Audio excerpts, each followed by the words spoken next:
जय श्री राम। सनातन ज्ञान की गंगा में आप सभी सुधीजनों का पुनः हार्दिक अभिनंदन है। आज की चर्चा का विषय है कि होलिका दहन कब करना चाहिए, होली कब मनाना चाहिए। ऐसा इसलिए हो गया है क्योंकि जैसे जैसे होली और होलिका दहन नज़दीक आते जा रहे हैं, लोगों के मन में कई प्रकार के कन्फ्यूजन क्रिएट हो रहे हैं। और कन्फ्यूजन इसलिए हो रहा है क्योंकि पूर्णिमा के दिन जिस समय से पूर्णिमा शुरू हो रही है उसी समय भद्रा भी शुरू हो रहा है। तो आइए इसको समझ लेते हैं। 17 मार्च 2022 को दोपहर के लगभग 1:30 बजे से, मैं लगभग इसलिए यूज़ कर रहा हूँ क्योंकि पंचांग में 5 मिनट 10 मिनट का लोकेशन के अनुसार वेरिएशन होता है। लगभग 1:30 बजे से पूर्णिमा शुरू हो रही है, जो 18 मार्च को लगभग 1 बजे दोपहर तक चलेगी। अच्छा हो गया, पहला कंडीशन पूरा हो गया। जो होलिका दहन करने का पहला कंडीशन यह है कि पूर्णिमा के दिन करना चाहिए। दूसरा कंडीशन यह है कि प्रदोष काल में करना चाहिए, सायं काल में करना चाहिए। तीसरा कंडीशन यह है कि भद्रा पीरियड में नहीं करना चाहिए।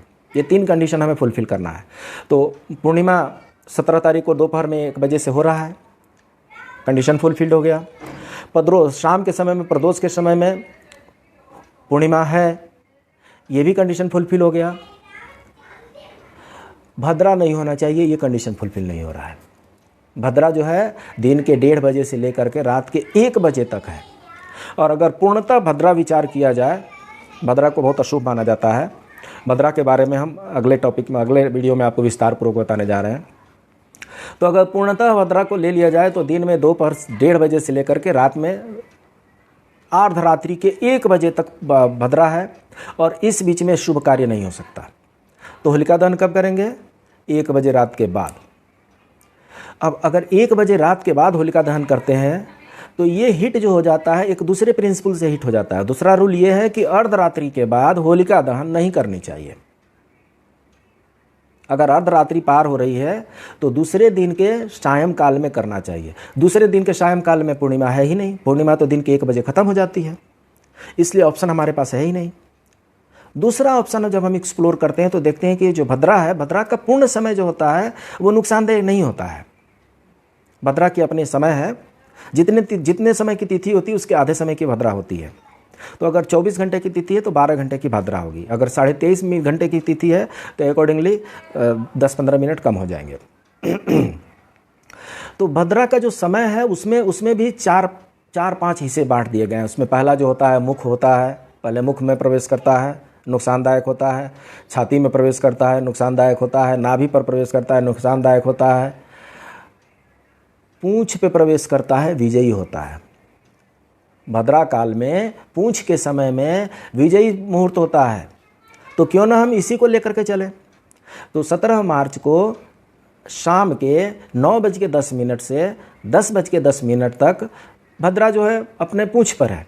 और जब भद्रा पूंछ पर है रात के 9:10 से लेकर 10:10 तक, तो मुझे लगता है कि 1 घंटा ये अति उत्तम समय हमें मिल जाता है होलिका दहन करने के लिए।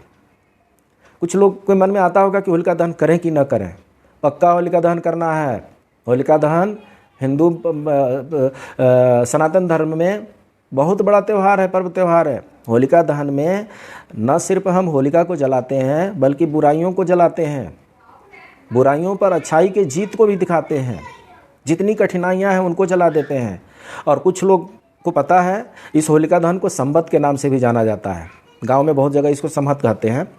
तो संवत का मतलब ये होता है कि जो ग्रेगोरियन कैलेंडर है ये इंग्लिश कैलेंडर है। हमारा जो हिंदी कैलेंडर है वो संवत कैलेंडर है। संवत 2078 की विदाई हमें करनी है। संवत 2078 की विदाई करनी है। उसकी जितनी भी कड़वी यादें हैं उनको हमें होलिका दहन में जलाना है, और तब हम संवत 2079 का हम स्वागत करेंगे। तो इसलिए होलिका दहन तो करना ही है। 2 ही ऑप्शन है, या तो रात के 1 बजे के बाद करें, जो ठीक नहीं लगता क्योंकि मध्यरात्रि के बाद हो रहा है। दूसरा ऑप्शन ये है कि शाम के 9:10 से 10:10 तक करें। ये 1 घंटा का समय मुझे अच्छा लग रहा है, और मेरे जितने व्यूअर हैं उनको मैं सलाह देता हूं कि होलिका दहन आप रात के 9:10 से 10:10 के बीच में कर लीजिए। उसके दूसरे दिन 18 मार्च को भगवान भोलेनाथ की नगरी काशी में होली मनाई जाती है। हम भी होली मनाएंगे। और उदया तिथि के अनुसार 19 मार्च को होली पड़ेगा। उदया तिथि में चैत्र मास का कृष्ण पक्ष का जो प्रतिपदा होगा वो उदया तिथि में 19 तारीख को होगा। तो 19 तारीख को उदया तिथि में हम दूसरी दिन भी होली को सेलिब्रेट करेंगे। इसलिए आज इस बार हम 2 दिन होली सेलिब्रेट करेंगे, 18 को भगवान भोलेनाथ की नगरी काशी के साथ भी। और पंचांग में ऐसा लिखा गया है कि अन्यत्र उसके नेक्स्ट डे करना चाहिए। तो अन्यत्र में हम सब आ जाते हैं। तो हम होलिका दहन के बाद से हमारा होली उत्सव प्रारंभ हो जाएगा। 18 को भी हम होली मनाएंगे और 19 को भी होली का उत्सव मनाएंगे। उम्मीद है आप लोगों को ये बातें समझ में आ गई होंगी, कन्फ्यूजन दूर हो गए होंगे, डाउट जितने होंगे डाउट के बादल छट गए होंगे।